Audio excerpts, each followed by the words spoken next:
ഒരു ഫാമിലി എടുത്തൊരു മൂവി എന്ന് പറയാം. അപ്പോൾ ഇതൊരു വലിയ ബാനറിലോ അല്ലെങ്കിൽ വലിയൊരു പ്രൊഡക്ഷൻ കൺട്രോളോ അല്ലെങ്കിൽ പ്രൊഡക്ഷനോ ഒന്നുമില്ലാതെ ഒരു സിനിമ എടുക്കുക എന്ന് പറഞ്ഞാൽ അതിൻ്റെതായ ചെറിയൊരു ഇതിലെടുക്കുന്ന സിനിമയാണ്. പക്ഷെ ഒരു ഫാമിലി മെമ്പേഴ്സ് എല്ലാവരും കൂടി അതിന്റെ സമസ്ത മേഖലയിൽ, അതായത് പറഞ്ഞു എഡിറ്റിങ്, നടൻ, കഥ, തിരക്കഥ, അനിൽ കുഞ്ഞപ്പൻ അദ്ദേഹമാണ് ഡയറക്ടർ.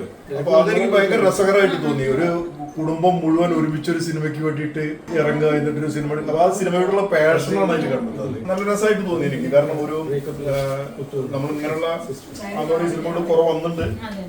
പക്ഷെ അതൊക്കെ എനിക്ക് തോന്നുന്നു കുറെ വലിയ വലിയ എഴുത്തുകാരുടെ കഥകളെ എടുത്തിട്ട്, ഷോർട്ട് സ്റ്റോറീനെ എടുത്തിട്ട് സ്ക്രീൻ പ്ലേ ഒക്കെ തയ്യാറാക്കിയിട്ടാണ് അത് എടുത്തിറക്കുന്നത്. ഇത് അങ്ങനെയൊന്നല്ലാതെ അവരെന്നെ സ്വയം രചിച്ച് അതിന് തിരക്കഥ കൊടുത്ത് നമ്മുടെ സുബിനിമയുടെ പാട്ട് കൊടുത്തിട്ടുള്ള സിനിമ. ഇവരെ പാട്ടുകളൊക്കെ അസലായിട്ടുണ്ട്, ഗംഭീരമായിട്ടുണ്ട്. ലിറിക്സും അതിന്റെ സംഗീതവും ആദ്യത്തെ ഒന്ന് ചെമ്പ് വളരെ ടച്ചിങ് ആയി തോന്നിയൊരു ഇതാണ്. നമ്മളധികം കണ്ട് പരിചയമുള്ള മുഖങ്ങളൊന്നല്ല, എന്നാൽ പോലും ഒരു ആദ്യ സിനിമയുടെ യാതൊരു ഇതും ഇല്ലാതെയാണ് അവരെല്ലാവരും അഭിനയിച്ചിരിക്കുന്നത്. ഈ 5 കഥകളിൽ ഏറ്റവും ഇഷ്ടമായത് പർദ്ദ എന്നുള്ള കഥ തന്നെയാണ്. അതിന്ന് നല്ലൊരു മെസ്സേജ് ഇപ്പോഴത്തെ യുവാക്കൾക്കും യുവതികൾക്കും കിട്ടുന്ന, പുതിയ കൗമാര ഇതിലുള്ള ആൾക്കാർക്ക് കിട്ടുന്ന വളരെ നല്ലൊരു മെസ്സേജ് ആണ് അത്.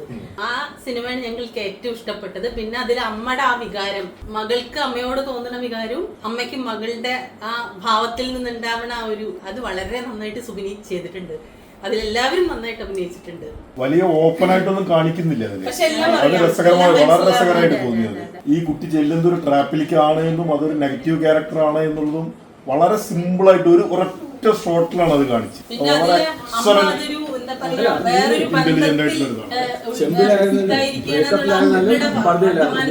ആവശ്യമുള്ള ഒരു സമകാലീന സംഭവങ്ങൾ. പക്ഷെ എന്നാല് ബ്രദറും സിസ്റ്ററും തമ്മിലുള്ള റിലേഷൻ, അമ്മയും മകളും തമ്മിലുള്ള റിലേഷൻ, അച്ഛനും മകനും തമ്മിലുള്ള റിലേഷൻ, അങ്ങനെ അത് വളരെ ഡീപ്പായിട്ട് കാണിക്കുന്നുണ്ട്. എനിക്ക് ഭർത്തയാണ് ഇഷ്ടമായത് കേട്ടോ, ഏറ്റവും കൂടുതൽ. വലിയ എഴുത്തുകാരുടെ അല്ല, വലിയ ടീമൊന്നും അല്ല, പിന്നെ ഒരുപാട് പേര് കേട്ട ആർട്ടിസ്റ്റുകളെന്നല്ല.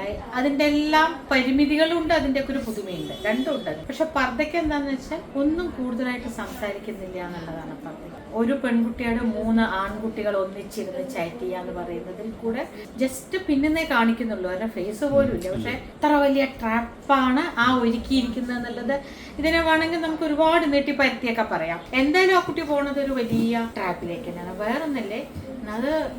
അത് ഒരു 45+ സ്ത്രീകൾക്ക് മാത്രം മനസ്സിലാവുന്ന ഒരു കാര്യമില്ല.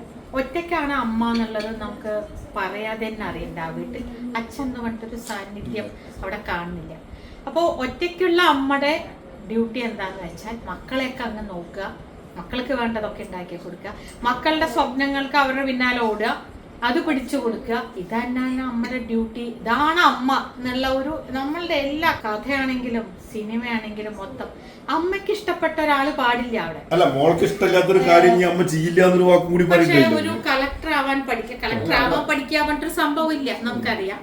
അത് അതെ, എക്സാംസ് ഒക്കെ എഴുതിയിട്ടാണ് അവിടെ എത്തണം. അപ്പൊ ഒരുവിധം ഈ ലോകത്തെ എല്ലാ സബ്ജക്റ്റുകളും ഒരുവിധം അറിയണം നമ്മളെ ഒരു സിവിൽ സർവീസ് പരീക്ഷ എഴുതാൻ. അങ്ങനെയുള്ള ഒരു കുട്ടിക്ക് പോലും ഒറ്റപ്പെട്ട അമ്മ ഒരു നല്ല സുഹൃത്തിനെ തേടുന്നതിൽ അങ്ങനെയുള്ള കുട്ടികൾക്ക് പോലും അത് അക്സെപ്റ്റ് ചെയ്യാൻ പറ്റുന്നില്ല. അവര് പോലും ഭയങ്കര സ്വാർത്ഥതയാണിത്. എന്നാൽ അവൾക്ക് ഈ പ്രായത്തിൽ ഒരു ലവറുണ്ട്, ആ ലവർക്കൊപ്പം ട്രാപ്പൊന്നും അവൾ അറിയുന്നില്ലല്ലോ. ഞാൻ പറഞ്ഞേ, ഈ ഇൻഡയറക്റ്റ് ആയിട്ട് ഒരു പ്രത്യേക മതസമൂഹത്തിന്റെ മുകളിലേക്ക് പോയിന്റ് ഔട്ട് ചെയ്തിട്ടാണ് ഇതിനു മുമ്പ് സിനിമകൾ വന്നിരുന്നത്. അതില്ലാതെ തന്നെ ആ കഥ പറഞ്ഞു എന്നുള്ളതാണ് ഞാൻ പറയുന്നത്. ഞാൻ ആ കുട്ടി വീട്ടിൽ നിന്ന് ഇറങ്ങുമ്പോ തന്നെ എന്താണ് ചെയ്യേണ്ടതെന്നുള്ളൊരു കൺഫ്യൂഷനിലാണ് ആ കുട്ടി. ശരിക്കും അതൊരു നിമിത്തമായിട്ട് വരികയാണ്, നല്ലത് വരാൻ വേണ്ടിയിട്ട് ദൈവം കാണിച്ചൊരു വഴിയായിട്ട് അത് മാറുകയാണ് അവിടെ. അതാണ് ആ അമ്മ വിളക്ക് കത്തിക്കണു, അവിടെ ചങ്ങാതി നിസ്കരിക്കണു. അമ്മയുടെ ലാസ്റ്റ് ഹഗ്ഗാണ് മെയിൻ ടേണിംഗ് പോയിന്റ്. ഇന്നൊക്കെ നമ്മളെല്ലാരും ഈ ഘോഷിക്കുന്ന നമ്മളുടെ പൈതൃകം, പാരമ്പര്യം, അച്ഛൻ വഴി അമ്മ വഴി അടിവേര്, സംസ്കാരം, സംസ്കൃതി എന്നൊക്കെ പറയുന്നതിന്റെ ആഴത്തിലേക്കൊക്കെ അന്വേഷിച്ചു പോയാൽ അത് വേറെ എന്തൊക്കെയോ ആണ്. നമ്മൾക്ക് ഒരിക്കലും ചിന്തിക്കാൻ പറ്റാത്ത വേറെ എവിടേക്കൊക്കെയോ മനുഷ്യ സംസ്കൃതി, മനുഷ്യന്റെ ചരിത്രമൊക്കെ എത്തുന്നു എന്നുള്ളത് പോലെ അതിനെ വേണമെങ്കിൽ ആക്കാം. കാരണം നല്ല മുറുക്കുണ്ടായിരുന്നു ആദ്യം മുതൽ. നമ്മൾക്കൊക്കെ തോന്നും ആ ചെമ്പിൽ നിറയെ എന്തോ അവന് കിട്ടിയപ്പോ അവൻ പതുക്കെ ഫാമിലിയെ മാറ്റി നിർത്തുകയാണെന്നൊക്കെ തോന്നിപ്പോ. നല്ല ടൈറ്റ് ആയിരുന്നു. നമ്മൾ ഈ പണ്ട് പറയും കുടുംബമൊത്തി ഇരുന്ന് കാണുക എന്നൊക്കെ പറയും, അതൊരു ക്ലീഷയാണ്. ഇന്നത്തെ കാലത്ത് പറഞ്ഞിട്ട് കാര്യമില്ല, എങ്കിലും കാണാം. അതിൽ ലഹരി, വല്ലാതെ മദ്യപാനങ്ങളും ഒക്കെ വളരെ കുറഞ്ഞതാണ്. പിന്നെ അതിൽ കാണിക്കുന്നത് തന്നെ ഒരു ഫാമിലി മൂഡിലുള്ളതാണ് കാണിക്കുന്നത്. കുടിച്ചിട്ട് ആണഹന്ത വളരുന്ന തരത്തിലുള്ളതൊന്നും ഇല്ലാത്തത് കൊണ്ട് രസമുണ്ട്. മലബാർ ടേൽസ് അല്ലേ? ഫാമിലി എല്ലാവരും ഒന്നിച്ചിരുന്ന് കാണാൻ പറ്റുന്ന മൂവി തന്നെയാണ്.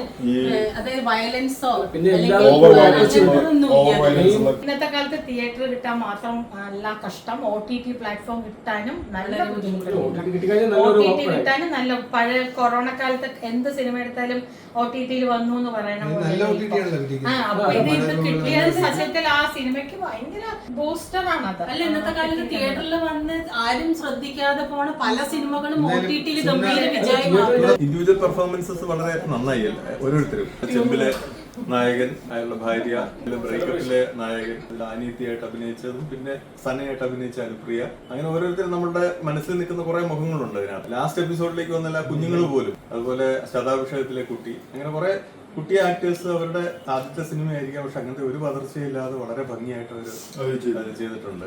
ഭാവിയിലേക്കുള്ള നല്ല നടന്മാരൊക്കെയാണ് അവര്. പിന്നെ മ്യൂസിക് പറഞ്ഞു കഴിഞ്ഞാല് പാട്ടുകൾ നന്നായി. പിന്നെ പ്രത്യേകിച്ച് ആരഭി എന്ന് പറയുന്ന കുട്ടി പാടിയേക്കുന്ന തേടി കുളിർത്തീരെന്നുള്ളത് വളരെ നന്നായി വന്നിട്ടുണ്ട് ആ പാട്ട്. ബ്രേക്കപ്പ് ആണെങ്കിലും അവസാനം പ്രത്യേകിച്ചൊരു കൺക്ലൂഷൻ ഇല്ലാതെ നിർത്തിയത് നന്നായി. അപ്പൊ രണ്ടു വശത്തും ഒന്നുകിൽ അവിടെ ഒരു കത്തിക്കുത്ത് നടന്നു, പെങ്ങൾക്ക് കുത്ത് കിട്ടിയിട്ടുണ്ടെന്ന് വിചാരിക്കും, ഇല്ലെങ്കിൽ ഇയാളെ പിന്തിരിപ്പിക്കാൻ വേണ്ടിയിട്ട് അമ്മ വിളിച്ചു പറഞ്ഞത്. അത് രണ്ടായിരുന്നാലും ഒരു മെസ്സേജ് എപ്പോഴും കിടപ്പുണ്ട്. ബ്രില്യന്റ് ആയിട്ടുള്ള ഒരു സീനാണ്. അത് ഒറ്റ സീൻ കൊണ്ട് പറയാനുള്ള എല്ലാ കാര്യങ്ങളും അതിൽ പറഞ്ഞു. പിന്നെ ചെമ്പില പറഞ്ഞു കഴിഞ്ഞാൽ നമ്മുടെ മനസ്സിൽ എപ്പോഴും നിൽക്കുന്ന അയാളെ കടൽ തീർത്ത് പോയിട്ട് ഈ വിഗ്രഹം വെച്ചോട്ട് ഇനി എന്ത് ചെയ്യും എന്ന് വിചാരിച്ചിട്ട് കടലിലേക്ക് നോക്കിയിരിക്കുന്ന സീൻ. കുറെ വിഷ്വൽസ് നമ്മുടെ മനസ്സിൽ നിൽക്കും. എല്ലാ എപ്പിസോഡിലും അങ്ങനത്തെ കുറച്ച് വിഷ്വൽസ് ഉണ്ട്. അങ്ങനെ അവസാനം നമ്മളുടെ പ്രദീപ് ബാലൻ ചെയ്തേക്കുന്ന കളനായാലും ദേവനൊക്കെ പിന്നെ ആക്ടിംഗ് കോച്ചാണ്. അവരവരുടെ ഭാഗങ്ങൾ വളരെ ഭംഗിയായി. പർദ്ദയിൽ ഓഫ് കോഴ്സ് അമ്മ വേഷം വളരെ നന്നായി.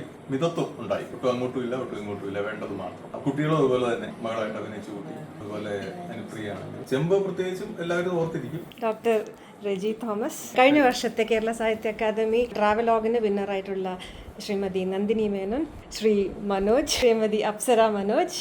ഇനിയും നല്ല ഒരുപാട് സിനിമകൾ നിർമ്മിക്കാൻ നിങ്ങൾക്ക് സാധിക്കട്ടെ എന്ന് സർവേശ്വരനോട് പ്രാർത്ഥിക്കുന്നു. ശ്രീമതി പ്രിയശ്രീ, ശ്രീമതി ശാന്തി, ശ്രീ വിജയേട്ടൻ, Shri Tulasiram. Thank you all of you. Thank you so much.